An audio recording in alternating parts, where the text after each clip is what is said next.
Awesemo NFL Tournament Strategy Show, sponsored by Jock Market, and got a returning friend here this week. Neil Orfeld back in the mix. He was gone last week. Did it with Steve Buzzard, but Neil back here. So we got the team back together. The regular Saturday show. Neil, I know you've been a little bit under the weather. We talked a little bit before, but are you going to be able to make it through the show today? I don't know. We'll see. It's been a couple weeks. I've been struggling with COVID. As I'm starting to talk, I can feel my cough coming on, but I'm gonna try and suppress it, get through the show. I'm really looking forward to talking football again after missing last week with the illness. Yeah, we'll see how I do. Yeah, there is we've got money to be made, and the people need to know Neil's DFS GPP takes. That's why he's here. He's struggling out the illness just to give people all the hot tips for NFL DFS in week 3. And he's not going to be the only one. We have so much content on the YouTube channel today. All the more reason you guys should be liking, subscribing to this channel, because we have still coming up today. On the contrary, another NFL show, the NASCAR strategy show, MMA live before lock, which I'll be hosting, and MLB live before lock. So all different kinds of DFS content for this week. And we could just jump right in talking about some of the quarterbacks here. And this is a slate where, 13 games, there's a lot of spots to choose from and some pretty high scoring spots. And I want to ask you, Neil, how you're going to be handling the quarterback position. For me in particular, in the initial run of builds I did, I'm landing very heavily on the Tampa Bay and Rams game. So I have two of my most highly rated quarterbacks coming. I builds a lot are Matthew Stafford and Tom Brady. Are you in a similar boat? Not really. I mean, I'm definitely going to have some of both of them. I feel like I'm going to be really spread out this week. I mean, it's one of those weeks, and I'm kind of this way anyway. I really like to spread out my player pool and my quarterback pool, especially. More so than most, I think. But this week in particular, I feel like there's just so many quarterbacks that I want to play. So yeah, I'll definitely have some Stafford and I'll have some Brady, but nothing. They're not going to be at the top end for me. I'm seeing Stafford. We're only showing him as being 4% in the optimal lineup as opposed to 7.1% ownership. But then again, his receivers look really good. So, and he's the top stacks tool has him 8.6% top stack odds. So he looks really good with his receivers, I guess. Stafford himself doesn't show up as optimal as much, but the stack does look good. So I'll probably get to some Stafford. I haven't actually started crunching yet, so I can't say with any certainty, but my guess is I'll have, right around the field of both Stafford and Brady. Yeah, so for me, I kind of care less about quarterback ownership individually, and it's more so what skill position players do I like, and then just what quarterbacks correlate with them. And that's when something I go over to, our boom bust tool for wide receivers. And Cooper Kupp is going to be very popular this week, and for good reason. However, it's about appropriately owned still, despite the high ownership. Or if you look at our boom bust tool, we have him 24.8% on Cooper Kupp, but a 23.8% chance to be optimal. And then next to that, also we have Cooper Kupp, who's the second most likely wide receiver to be optimal this week, and he's actually going as under-owned. So it's kind of this thing where there are these wide receivers I want to get to, and then just kind of based on how I set the rules for my lineups in Fantasy Cruncher, I just kind of land on a lot of these quarterbacks. And by the way, also, I'm like you, I'm kind of spread out the quarterback position. It's not like I end up with, 50% of any one quarterback or 20%. And it's usually the most I typically get of a quarterback is like 11 or 12%. But still, those are guys who are popping up most meaningfully for me. But I'll ask you then, is there any one quarterback who, at least relative to maybe not your builds right now because you don't have them, but at least one you think they'll be getting to more than the field? I think I'll be getting to a ton of Josh Allen. He's projected for only, 8% ownership, but he's got an 11.6% chance of being in the top stack. I love the stacks with both Diggs and Beasley and Emmanuel Sanders to some extent. The boom bust tool is showing Josh Allen with a 21.2% boom score, which is the highest on the slate.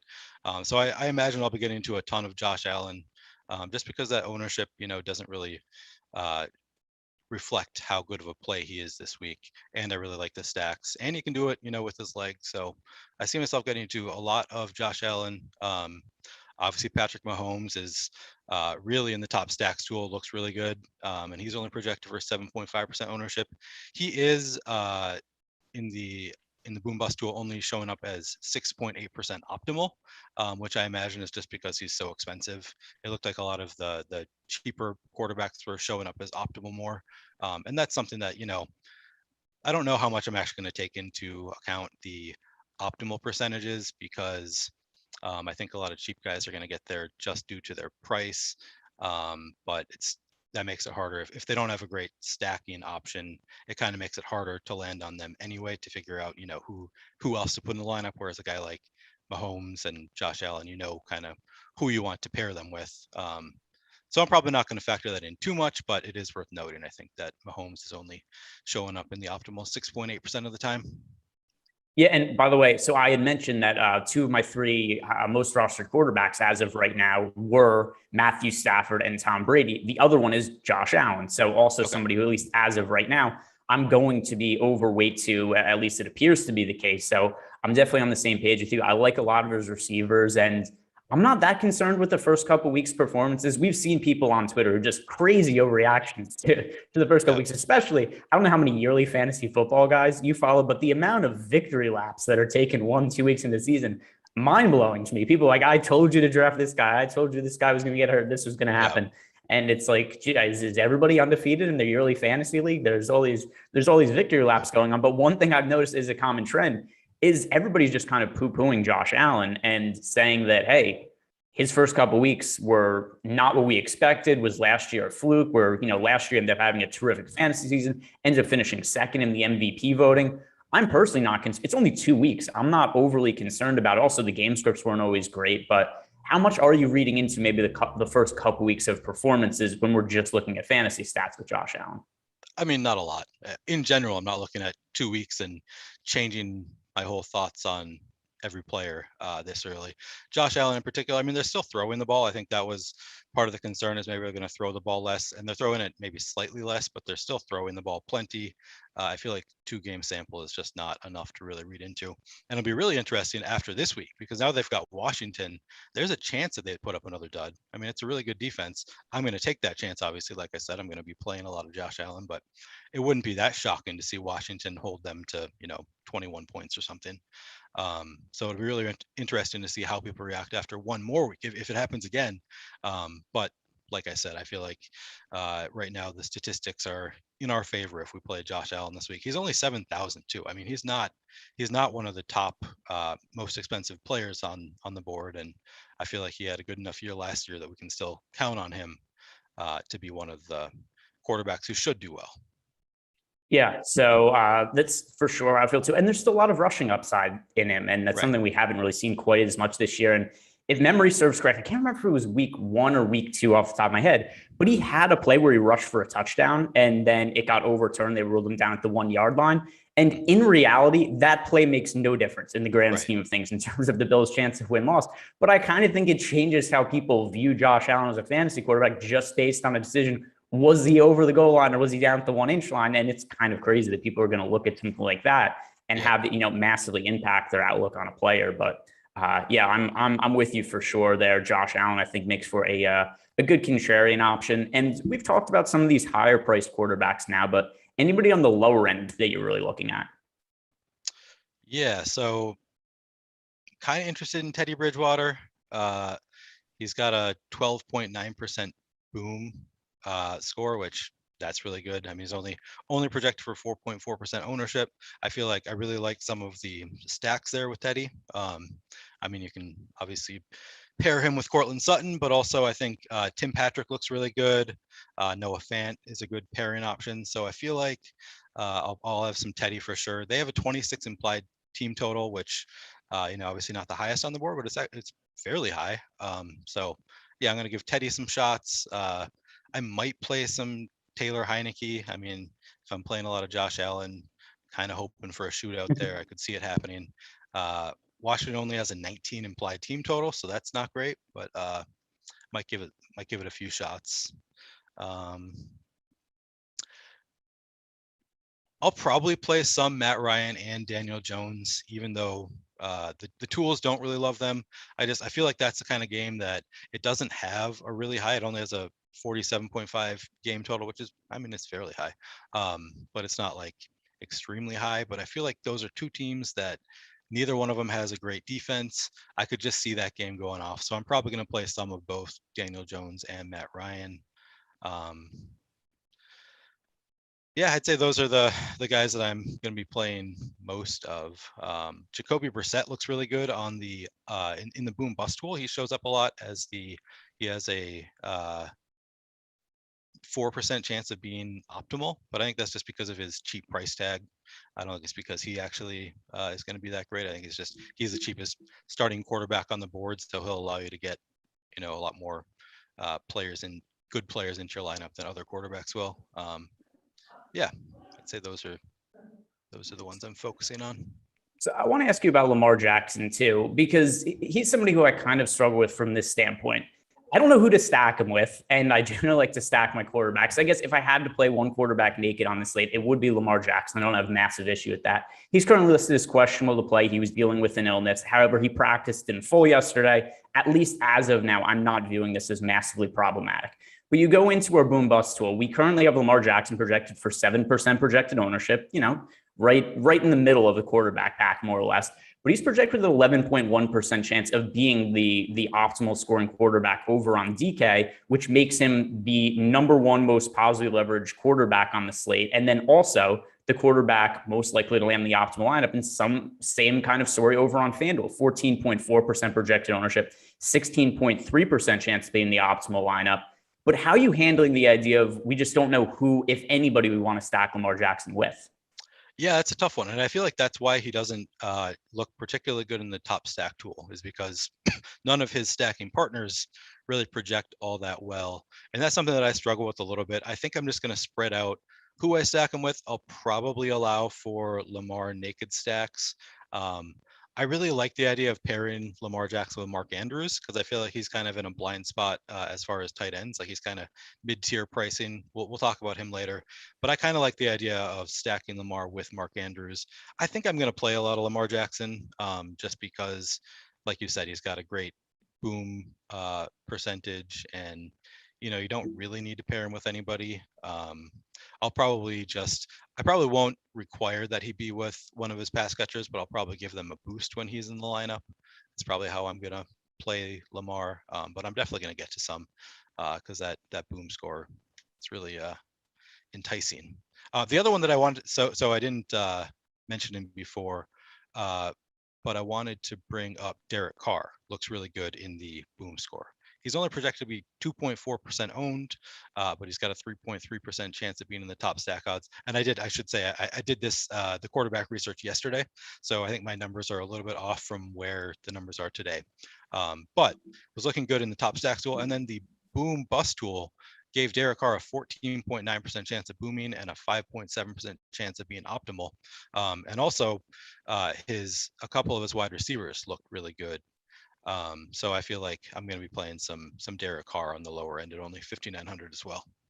Yeah, and I think the other thing to consider too with Derek Carr is the tight end position is really difficult to fill. And so there's a couple of things that get me overweight to Derek Carr. First of all, we just have him under-owned relative to our tools individually. But the number two, also, the tight end position is generally such a difficult spot to fill that it's kind of convenient that it's like, hey, here's this underpriced quarterback who rates out positively for us. And I can just play him with the tight end who's arguably the best tight end. I'm not going to say arguably the best. I still think Travis Kelce is the best. But Darren Waller, his volume that we've seen so far this year, or at least we've seen the upside of his volume, the upper echelon of that is certainly elite. And at a position that is kind of hard to fill, it's nice to be able to get that kind of correlation between the two, and you get that tight end position kind of covered.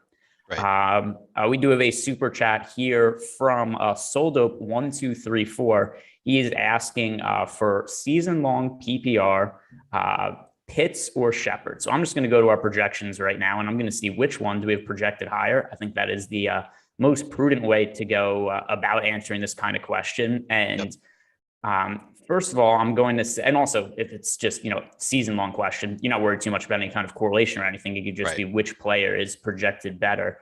And let's see. So Sterling Shepard, we have projected for 17 fantasy points, which without looking up Kyle Pitts, I already know that's going to be higher than Kyle Pitts. Kyle Pitts, 10.28. So not particularly close in our projections. We have Sterling Shepard, who's been the Giants' number one wide receiver to this point in the season, projected for nearly double the fantasy points of Kyle Pitts. So still dope. Go with Sterling Shepard this week. I want to ask one other quarterback we want to ask your opinion on before we move on. And also because I saw his name coming up in the YouTube chat is we've got Justin Fields making his first career start this weekend. And I'm kind of curious to see where the ownership projection ends up coming with him, because I'm seeing so much hype for Justin Fields online on Twitter. And some of it I think is warranted, some of it isn't. Here's what I think is warranted. He was a very highly regarded quarterback coming out of college. He has rushing upside, which obviously translates well for fantasy purposes. Here's what gives me concerns, though, is number one, I think that ownership could go up as we get closer to lock, just given how many people are hyping him online. Also, Fields sucked last week when he was on the field. He did not play well whatsoever, and everybody just sold that like, oh, Kyle Pitts. I mean, Justin Fields is going to come out. He's gonna run through the Browns. And also, we saw the spread move when Andy Dalton got ruled out. The spread moved 2.5 points in favor of the Bears because, like, hey, Andy Dalton isn't starting anymore. Justin Fields, I think his upper ability, his ceiling is certainly higher than Andy Dalton's right now. But I think the floor is lower also. And I'm just not sold that Justin Fields in his first start is going to come out and just run through the Browns, especially the Bengals don't have a great defense. He really struggled against Cincinnati when he stepped on the field last week throwing the football. So what do you make of Justin Fields' potential upside this week? And do you think we could see him get more popular as we get closer to lock? I would expect him to become more popular as we get closer to lock. I mean, people kind of love the Russian rookie quarterback. I mean, that's fun. I'll be playing some. I'm looking at the boom bust. So I didn't even have him on my sheet of players I wanted to talk about. But now I'm looking at the boom bust tool and I'm feeling like I might have been a mistake. He probably should be on there. It's showing a 9.9% chance of booming.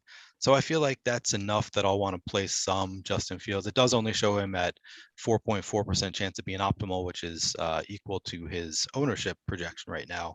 I don't know. You really think that he has a lower floor than Andy Dalton? I'm not sure if I believe that, because I feel like if he rushes enough, I feel like that kind of raises his floor somewhat. Maybe you're right, just because he's a rookie quarterback. Maybe I'm inflating my expectations for his rushing right out of the gate, and I don't really know how much he's going to be rushing. So maybe you're right that he has a lower floor, but I feel like the ceiling is definitely higher, and that's all we really care about, right? So I feel like I'll be playing some Justin Fields.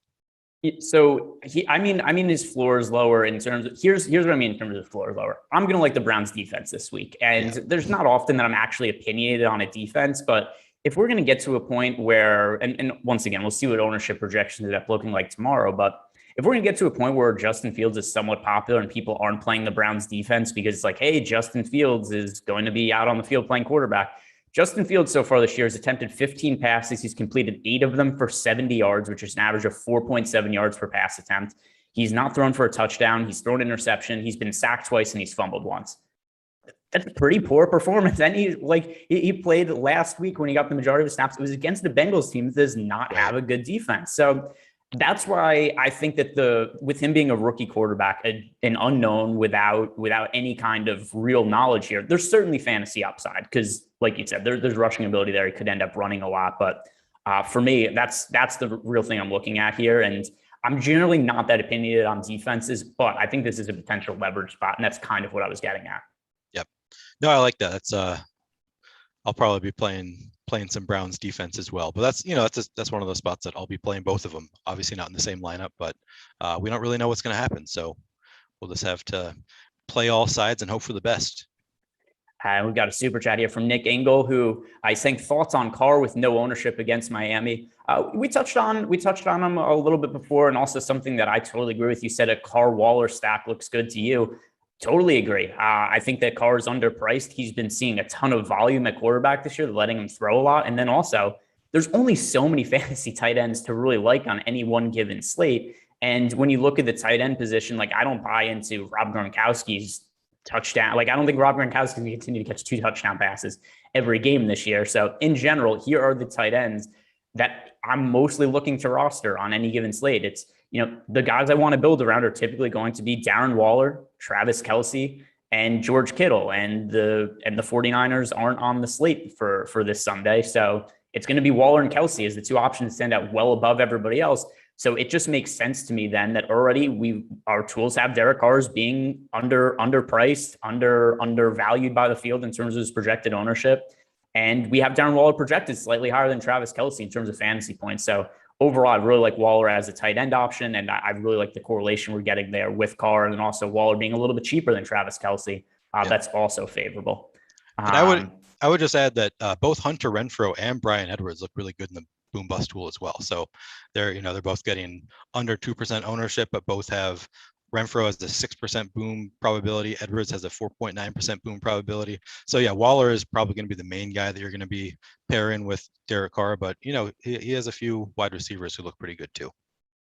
All right, so let's move over to the running backs now, and spend a good chunk of time there on the quarterbacks. But I think this is kind of an interesting quarterback slate, especially because we have a highly regarded rookie in Justin Fields, who's making his debut, which is not something that we see every day. But right away, I think we have to start with the Dalvin Cook situation, who we do have with the highest overall boom odds on the slate. He's also going to be the most popular running back. By the way, running back position today, not today, this week. Pretty spread out. There's not one chalk play right now who's projected to be, like 30% owned on DK. In fact, there's not even a running back projected to be 20% owned. The most popular running back in our projections for DK this week, Dalvin Cook, 18.3% projected ownership. The next highest is Clyde Edwards-Helaire at 13.1%. So more than anything on this slate, unless something changes, play who you kind of think the best guys are here from a points per dollar sense. And you don't really have to worry about ownership all that much, but Dalvin Cook is also questionable to play. His status appears to be a little bit up in the air. So how are you going to be handling this situation? I haven't totally decided. I think I'm just going to plan on playing Dalvin Cook. I'm going to keep him in my lineups. You might want to make a rule to make sure that you pair him with at least one other player from the afternoon games, just because are there any other running backs? I'm not sure there are any other running backs that start late in the afternoon that you could make a direct pivot to. So you might want to have options for making a 2v2 kind of switch. But yeah, I'm going into it. I'm just going to plan on playing a little bit of Dalvin Cook. I'm probably not going to play 25%, which is his boom probability on my sheet says 25%. I'm probably not going to get that much Dalvin Cook, but I'm probably going to play 15 to 20%. And then if I have to pivot, I'll pivot. But hoping that he plays. And then unfortunately, we can't do the direct pivot to Alexander Madison. I mean, I guess we can. He's cheaper, but yeah, a lot cheaper. I don't know how much I'm going to want to play Alexander Madison at 6,000. I'll probably play some, but if Cook sits, but he's not all that enticing either. So it's kind of a mess, but I'm just going to go into it planning on playing some Dalvin Cook. And, if he gets ruled out, then I'll make the switch after, when we get that news.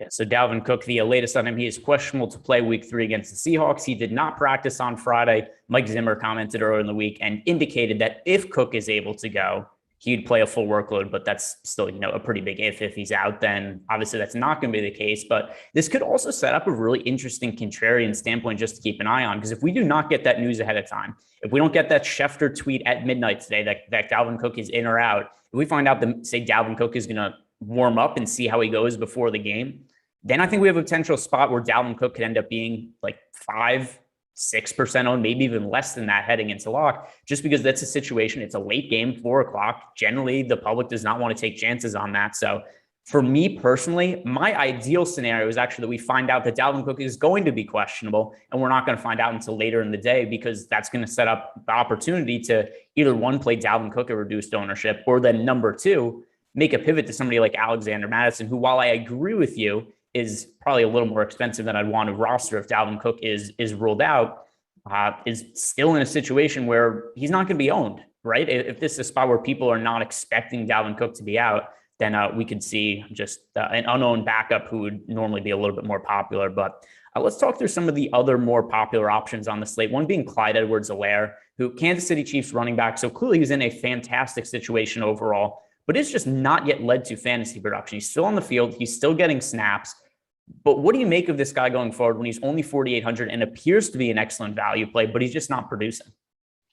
Man, he's burned me so many times. I really don't want to play Clyde Edwards-Helaire, but I'm going to play him. I mean, his ownership hasn't gotten to where I would expect it to be at 4,800 in a game with, I think it's a 55.5 implied total for the game, or not implied total, 55.5 total for the game. Yeah, I mean, the Chiefs are just going to put up a lot of points. Edwards-Helaire is the number one running back. He's 4,800. I'm going to be playing him. I'm probably going to go over the field. The tools don't really love him. I'm showing 12.5% ownership, 10% boom, and 11% optimal. So the tools don't love him, but I also feel like he's the kind of player that would it shock any of us if he gets 3 touchdowns this game, if they decide this is the game, like, let's get our running back going. I don't know. I don't think you can avoid Edwards-Helaire when he's this cheap in that high scoring of an environment. Yeah, and the other thing too is he was somebody who, when I looked at the ownership projections, it was kind of like conflicting narratives, because at first I'm seeing everybody just on Twitter's like, Clyde Edwards-Helaire sucks. This guy's trash. This guy, he needs to replace my, like, I should be playing running back for the Kansas State Chiefs. And then the pricing comes out the next day, and everybody's like, I'm playing Clyde Edwards-Helaire this week. And then we get the ownership projection. It's just a modest ownership projection. So it's kind of a lot of conflicting information there. So I guess it just kind of settles in the middle and ends up being appropriately owned. That's around where we have our projections right now. So right. I think he's a good value option, and particularly on DraftKings more so than FanDuel because of the PPR bonus. But still, I think he's somebody worth being in the mix. But I need to point out my overall favorite running back play for this week, and kind of getting a feel for some of the tools you look at on the site and the stuff you value. I think you're going to be on the same page with me, and that is Joe Mixon, who a spot against the Steelers this week. It's not the most enticing matchup. However, Joe Mixon is on the field nearly every single play this year. He's involved in the run game. He's involved in the pass game. So if the Bengals are ahead in the game, which, it seems maybe a little unlikely playing on the road against Pittsburgh, but if they're down, he's going to be pass catching. If they're ahead, they're going to be grinding the ball out with them. So I really, really like that kind of role for a running back, just where they're really game script independent. No matter what, they're going to get their opportunities. He's still fairly cheap considering the role he's played so far this year, where we saw opening week, 29 carries, 4 targets in the pass game. Then last week, 20 carries and 2 targets in the pass game. That's a massive workload for somebody who's modestly priced on FanDuel and DK. So give me a lot of Joe Mixon this week. Yeah, I mean, he's only projected for 11.2% ownership. I really don't want to like Joe Mixon because of the Pittsburgh D. I mean, I said it 2 weeks ago. I said, like, I like playing players in good matchups. I mean, that's just usually one of the things that I kind of focus on. But the tools love him this week. I mean, he's got a 24.2% boom probability and a 15.4% optimal lineup percentage. It's hard not to love that. TJ Watt was just ruled out, so I don't usually put a ton of weight on individual defensive players, but it's something, I guess, some glimmer of hope there for the Bengals. The Bengals only have a implied total of 20 points, so I don't love that. But I mean, at the end of the day, if they're going to be passing to him, if they're going to be giving him every rush, how do you not play Joe Mixon at 6,300? I'm gonna have a lot.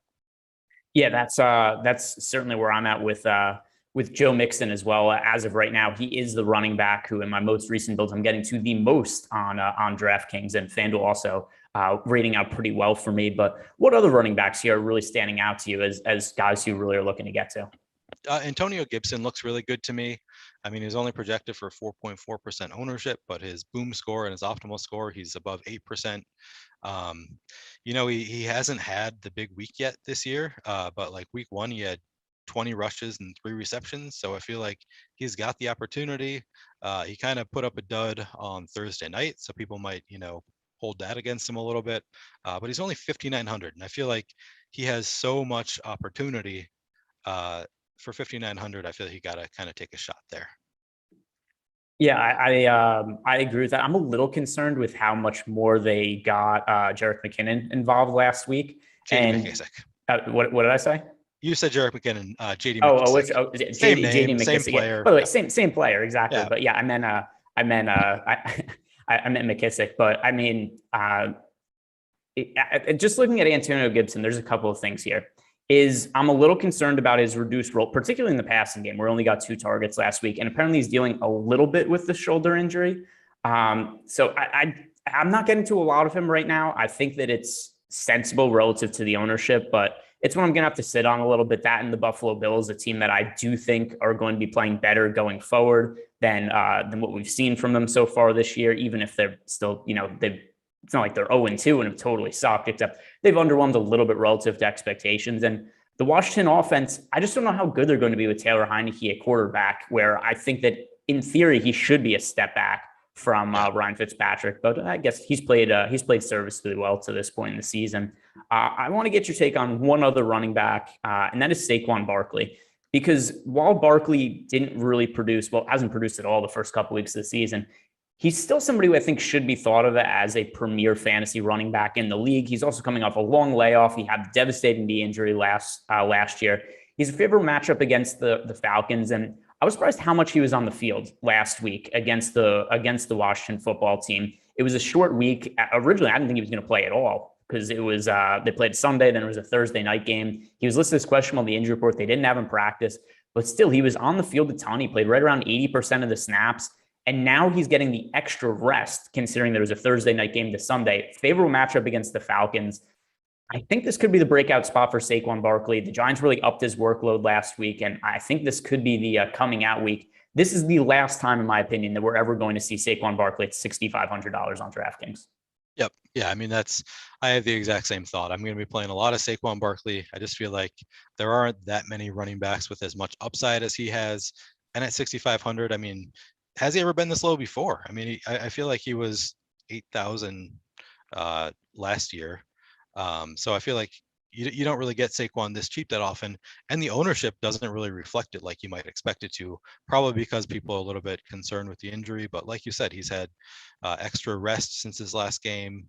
Yeah, I'm expecting him to be a full go and in a great matchup at a cheap price. Just everything's coming together. I don't usually love playing Saquon. He's one of those guys I never get in best ball.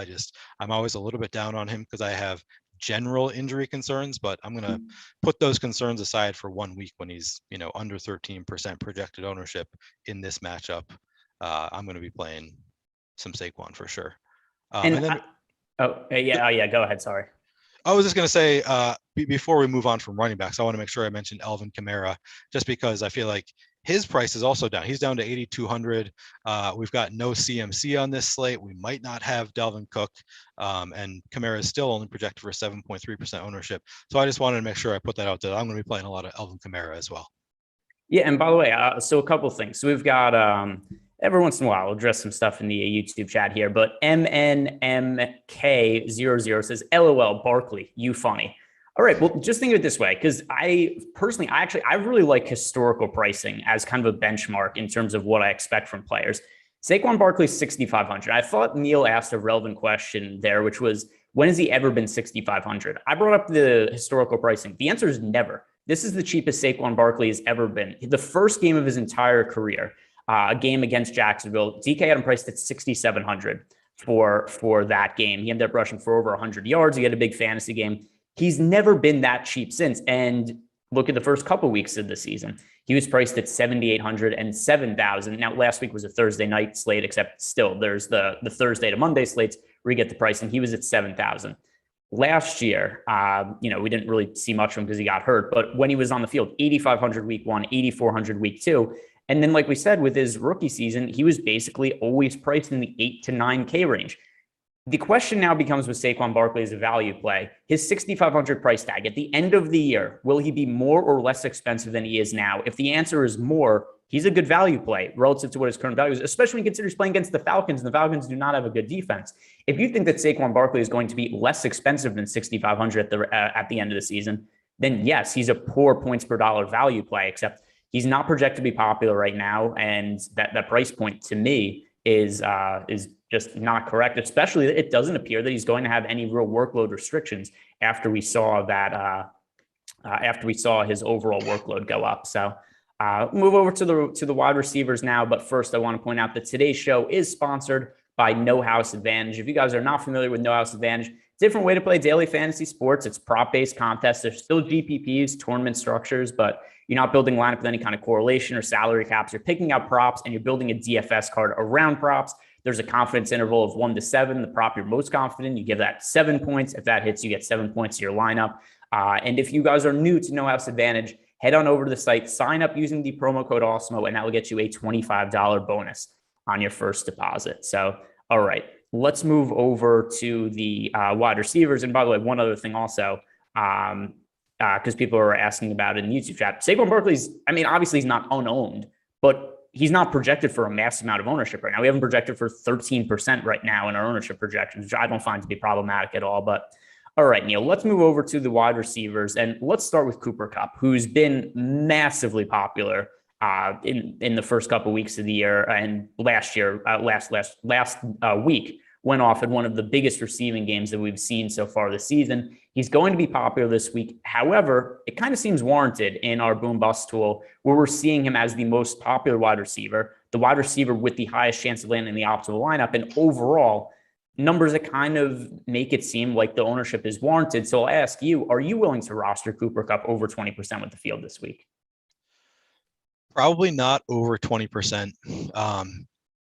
It's so annoying because like I don't really want to play any wide receiver over 20%, but then the tools love him. So I feel like I need to play some. I'll probably get right around 20%. But I feel like he's the kind of player that he can't really win you the tournament, a big tournament, just because so many people are going to have him. Like even if he goes off, he doesn't really give you that much of an advantage. He can kind of only hurt you if you don't have him. So I kind of feel like I don't want to play Cooper Kupp at this ownership, but I'm going to, because I don't want to be in a situation where I get everything else right on the slate and then don't have the guy who's 25% owned and puts up a 40 burger or something. So I'll have some Cooper Kupp, but I think that I'll go a little bit under the field. And this is one of those rare situations where I'm kind of going against the tools a little bit, just because I never really want to play that much of somebody who's chalky. I think what I'm going to do is I'm going to go a little bit under the field on Cooper Kupp, and then I'll go a little bit over the field on Robert Woods, and then I'll go way over the field on Van Jefferson. So Van Jefferson is my favorite value play on the slate this week. So I do not mind that whatsoever. We've got Van Jefferson, only $3,400. One of the top projected leverage wide receivers on the slate in terms of ownership, 5.1% projected ownership, 11.1% chance to land in the optimal lineup. Now, for me personally, I just have a bunch of lineups where it's like, hey, I've got Matthew Stafford, I've got Cooper Kupp, I've got Van Jefferson, and I've got Chris Godwin, just stacking this game pretty heavily with the high 55-point total. So to me, I don't really mind getting to all of them.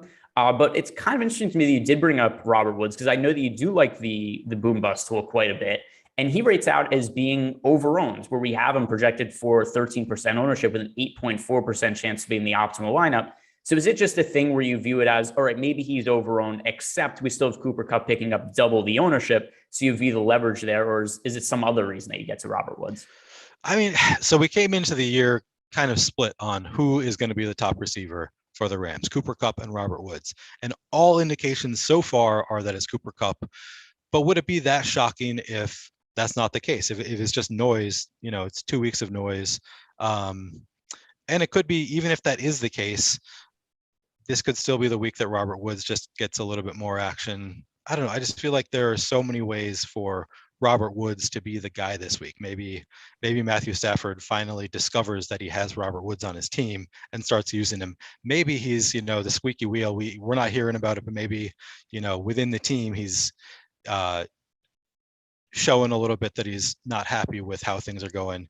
I don't know. A lot of times I feel like teams just want to get, if they have a star player who's not involved early, teams they have some motivation to try to get them involved. And I feel like Robert Woods is just too talented to be kind of relegated to the number 2 role completely. So I just feel like at some point he's got to break out.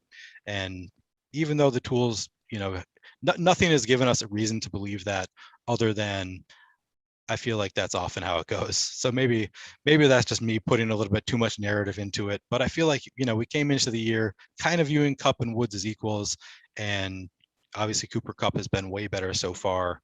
But I just want to take some shots on the possibility that maybe it's just noise through 2 weeks. Yeah, fair enough. I do have some Robert Woods exposure, but at least as of now in my build, I'm underweight to the field on Kupp. I'm about even the field with Kupp, underweight on Woods, overweight on Van Jefferson. So at least relative to ownership, Van Jefferson's my favorite of the group. I think he's a really strong value play at low ownership. I think it's a spot where they're going to be throwing the ball a lot. And we've seen the big playability. The first touchdown pass that the Rams had this season was a 65-yard or 60-yard touchdown pass to Van Jefferson.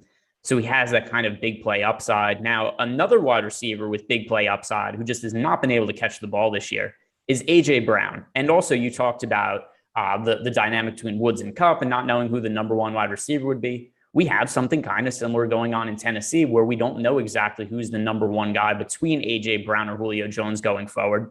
But here's what we do know about A.J. Brown. In the first 2 weeks of the season, he's been targeted 9 times and he's been targeted 8 times.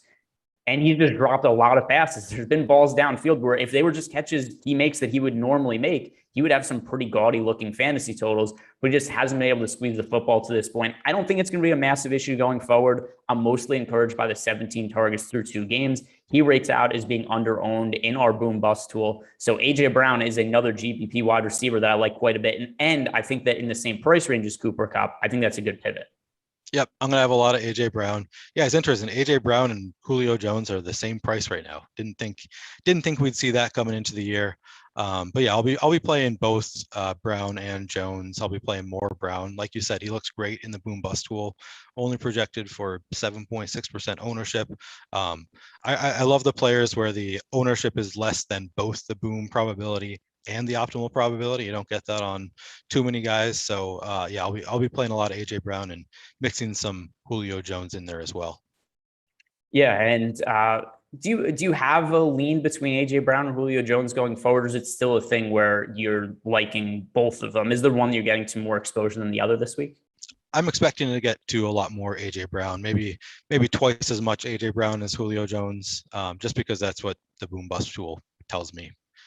Is he's more likely to do well, and I think he's a better player at this point in their careers. Maybe I'm wrong about that, but I kind of feel like he hasn't been great so far, but I feel like he's too talented to not pick it up at some point. Yeah, and I think the Titans, I think that was a big win for the Titans last week, the come from behind win against Seattle. And also, so like that game shouldn't have even gone to overtime. That was a really wonky call with Julio Jones. Did he catch it or not catch it in the back of the end zone? If that's ruled a touchdown, the game probably Tennessee just wins in regulation. But yeah, overall, I think it's a very talented team. And I think that A.J. Brown and Julio Jones being on opposite sides of the field, that should benefit each other and obviously should benefit Ryan Tannehill as well. But what other wide receivers are you really honing in on right now for tournaments? I mean, we talked about the Rams. I feel like we kind of have to talk about the Bucs as well. I feel like Chris Godwin looks really good in the boom bust tool. He's projected for 16.5% ownership, which is not a small number, but 25.7% boom probability and 19.4 optimal probability. I really like Godwin at 6,100. That's pretty cheap for Chris Godwin. We don't know what's going on with Antonio Brown. I mean, he tested positive for COVID. I don't know that we have anything definitive yet about whether he plays, but obviously if he sits, it benefits the other receivers for the Bucs. Mike Evans, also 6,300, only projected for a 6.6% ownership with a 9.3% boom probability. I like him. And then if Antonio Brown misses the game, we could play some Scotty Miller at 3,100. Excuse me. Scotty Miller's only projected for 2.7% ownership, but a 4.1% boom probability. So I think we can play some Scotty Miller. We talked about Sterling Shepard earlier. Like I told you, I like that game. I'm going to play some of the receivers from that game. I also like Kenny Golladay though, and he is only projected for a 3.6% ownership. I feel like if you had told me before the year that Kenny Golladay at 5,600 against the Falcons was only going to be projected for 3.6% ownership, I would have told you I'm going to play 50% Kenny Golladay. I'm probably not going to go that crazy, but 3.6% owned with an 11.8% boom probability. If he plays, I'm going to play a lot of Kenny Golladay for sure. I just feel like he's too talented for Daniel Jones to not start hooking up with him eventually.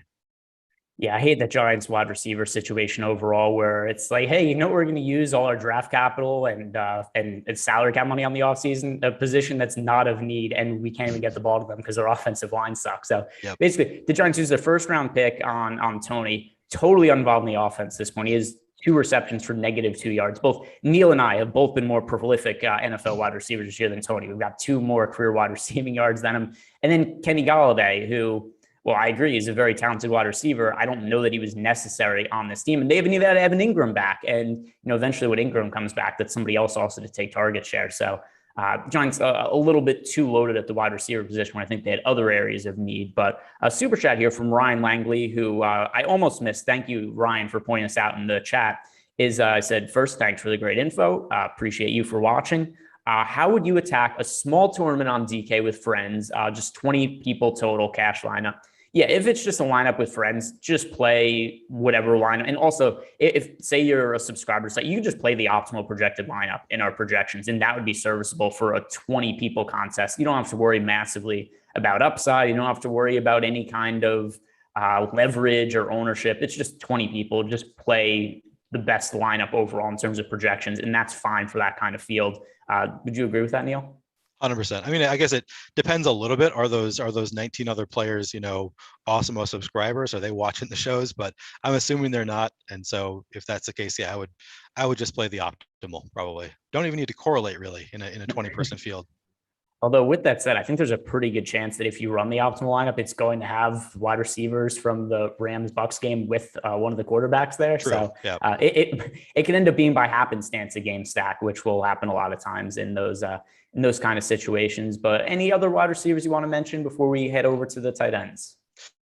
Yeah. So Mecole Hardman, kind of the bane of my existence because I traded Deebo Samuel for him in my dynasty league. Huge mistake, but he's looking good this week. I'm going to keep rolling the dice with him. Only projected for 4.3% ownership, but he's got a 15.4% boom probability and a 9.7% optimal lineup probability. At 3,900, I'm definitely going to be playing some Mecole Hardman and hope that, like we talked about earlier, I mean, that's going to be a high scoring game. Just have to hope that he's the guy that gets some touchdowns. And then Chase Claypool looks really good this week with no Deontay Johnson. He's only projected for 5.6% ownership, but he's got a 15.3% boom probability and 8.2% optimal lineup probability. That's really good. Only $5,800 against the Bengals. I feel like we could really see Claypool go off. Yeah, I'd say those are the main guys. I mean, I mentioned the Raiders receivers earlier. Actually, I should also mention the Patriots receivers look really good in the boom bust probability. Jacoby Myers only projected for 2.1% ownership, but a 12.6% boom probability and a 5.5% optimal lineup probability. That's really good. And then Nelson Aguilar only projected for 0.7% ownership, but a 4.9% boom probability and a 3.1% optimal lineup probability. I really like those plays as well. I'm a fan of the really low owned players, if you can't tell. And I think you got to play some in these big tournaments. Yeah, and just kind of as a little bit of a summation here, who is your favorite value wide receiver on the slate for tournaments, and who is your favorite pay up option? For me, my overall favorite value wide receiver is going to be Van Jefferson. And then as a pay up option, it's still Cooper Kupp for me. I know he's going to be popular, but at least our tools make it seem like that is warranted. But for you, favorite pay up and pay down option, wide out? Yeah, so I guess I'll go with Hardman just so I'm not agreeing with you with Van Jefferson, just to give you a different perspective. I think Van Jefferson looks the best according to the tools, but yeah, I'll go with Mecole Hardman. And then the pay up options, I think I'll probably go with Stefon Diggs. He hasn't really done it yet, but I talked about I'm going to be playing a lot of Josh Allen. I'm going to play a lot of Stefon Diggs as well at only 7,600. He's only projected for 9.9% ownership, but a 14.6% boom probability. Yeah, give me some Stefon Diggs. All right. So now moving over to the tight end position, and pretty flat ownership at tight end this week. The most popular projected tight end is TJ Hockenson at 12.8% projected ownership, something that's pretty surprising to me. Maybe not that surprising because he was disappointing last week, but Darren Waller only projected for 8.5% ownership with an 11.4% chance to be in the optimal lineup, but 21.6% boom rating in our boom bust tool. I really like Darren Waller this week. He's a little tough to get to at 7,400, but when you consider that we've got Travis Kelce picking up 50% more ownership at an 8,200 salary, I'm going to be doing everything I can to try to pay up for Darren Waller. Is that an approach that you will also be taking at tight end? Yep. I mean, if I like Derek Carr, I probably like Darren Waller. And like you said, he's only projected for 8.5% ownership, but a 21.6% boom score. I feel like he's just so talented, and he's 800 cheaper than Travis Kelce. I mean, that's not a ton, but it's not nothing either. I'm definitely going to be getting to a lot of Waller. And I mean, his targets went down a lot last week, but what, he still have like 7? Like yeah. He had so many targets week 1. Obviously, Derek Carr is trying to find him. I'm definitely going to want to have some Darren Waller in there. Yeah, and then like you said, also the 19 targets from week one, that was not going to happen again. But it's funny too, tight end's a position that is kind of difficult to get production out of, other than Travis Kelce putting up 1 million points every week, and still in a fairly tough matchup against the Pittsburgh Steelers. Darren Waller was targeted 7 times. He caught 5 of them for 65 yards. It's not like it was the worst outcome in the world. He just didn't happen to score a touchdown. But if Right. you're going to tell me he's going to get that kind of target share in a game that had not the most favorable game script in the world. The Raiders were up for a lot of it and didn't really have to throw the ball. That's still something that I'm going to view pretty positively with Darren Waller. And then the other guy here that I think we really need to talk about is TJ Hawkinson. Now, to me, is starting to get really overhyped, depending who you look at on Twitter, where now people are saying, is TJ Hawkinson the best fantasy tight end in football?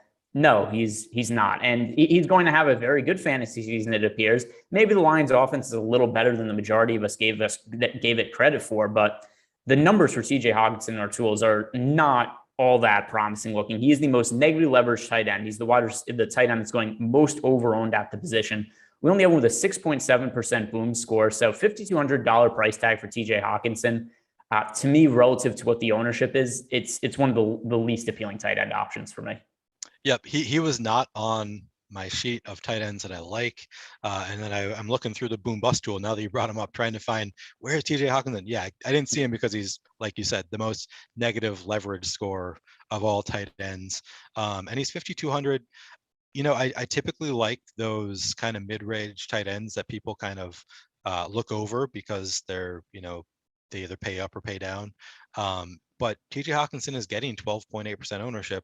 And like you said, it's negative leverage. He doesn't have a great boom score. So I'm not going to be getting into a lot of TJ Hawkinson. But who I really like is the tight end on the other side of that game, Mark Andrews. I was hoping that he would be kind of a blind spot tight end. People just, they're a little bit down on him. He hasn't been that great. Now he's, priced in the mid. He's only projected for 7.1% ownership, but he has a 12.9% boom probability and 11.8% optimal lineup probability. Against the Lions defense, I feel like you can pair him up with Lamar Jackson, or obviously run him without Lamar Jackson. I just think that he hasn't done it yet. He's low owned because he hasn't done it yet. But I feel like Lamar Jackson still wants to find him. He's mid-priced. I really like Mark Andrews this week. Yeah, and I'm going to tip my hand a little bit here because, as we close the show in week one, it's something that I'd like to do moving forward is overall favorite tournament stack of the week. To me, it is Lamar Jackson, Mark Andrews. We have Mark Andrews currently projected as the number one top leverage tight end. And at quarterback, we currently have Lamar Jackson with the best optimal lineup odds of any quarterback and the most under-owned quarterback at the position. So as we said earlier, it is kind of hard to find out who Lamar Jackson is going to target, but Mark Andrews looks like that guy to me, at least for now, as being who's overlooked by the field, much cheaper price than we typically see from Mark Andrews. And once again, that's due to an overall lack of production the first couple of weeks of the season. Only 5 targets in each of the first couple of weeks, 3 catches, 20 yards, 5 catches, 57 yards last time out against the Chiefs. But this is a tight end who generally we see priced right around that high 5,000, low 6K range. So he's underpriced relative to his historic trends, and then also not that popular this week. So I think that is a stack that I like quite a bit. And that's going to be my answer when we get to it later. Not going to make you give yours out quite yet. But any other tight ends that you're really looking at is under owned this week.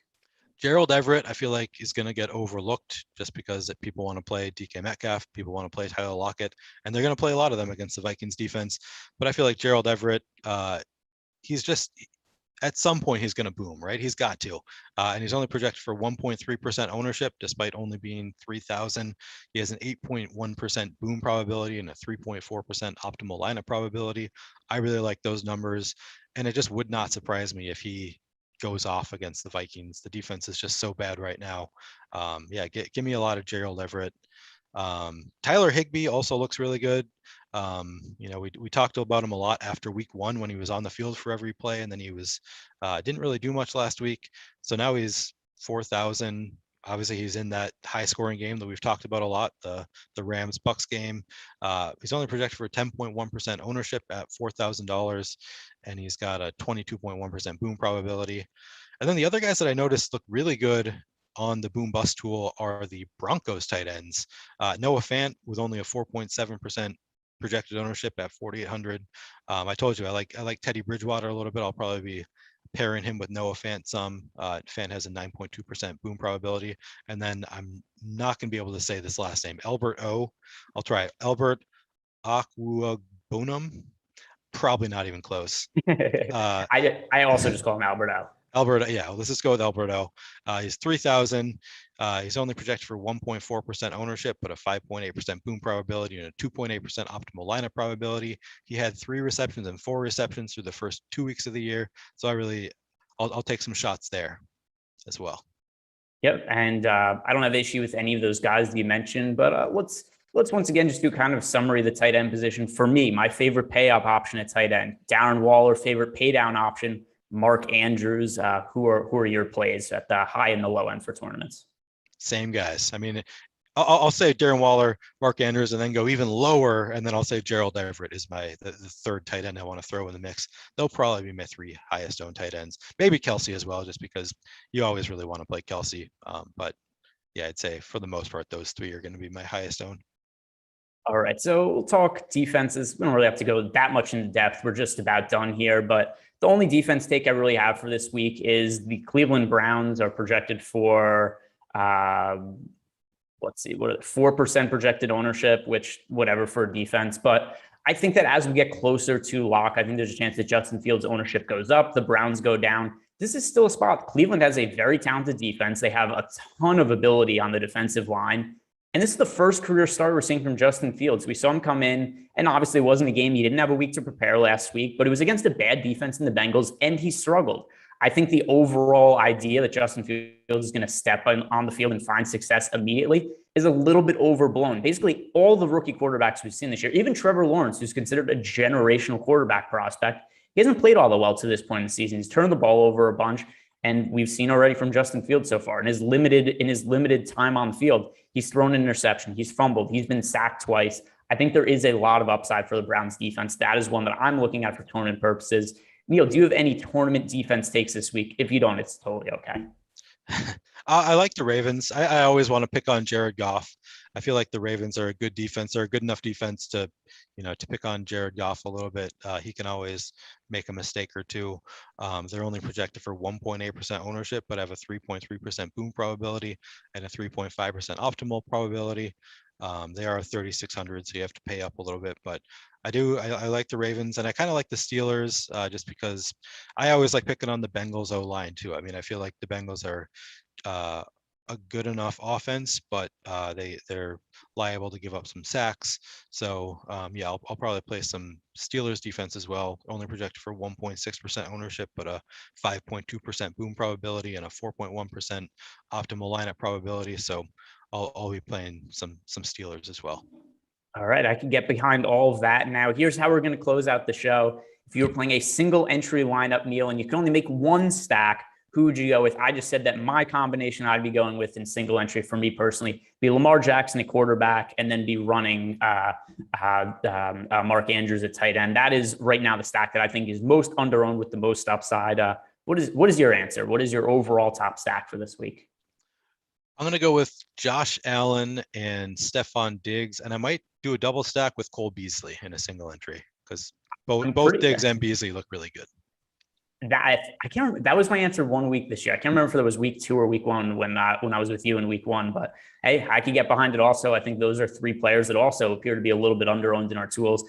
Josh Allen, Cole Beasley, Stephon Diggs. So certainly no issue with that whatsoever. I like the upside. Guys, that is going to do it for us this week. Do us a favor, like the video, subscribe to the YouTube channel. We're going to have more tournament takes coming up next week as well. And so much YouTube content today. We've got MMA, MLB, NASCAR, everything covered here. You don't need to go anywhere. Good luck this weekend, guys.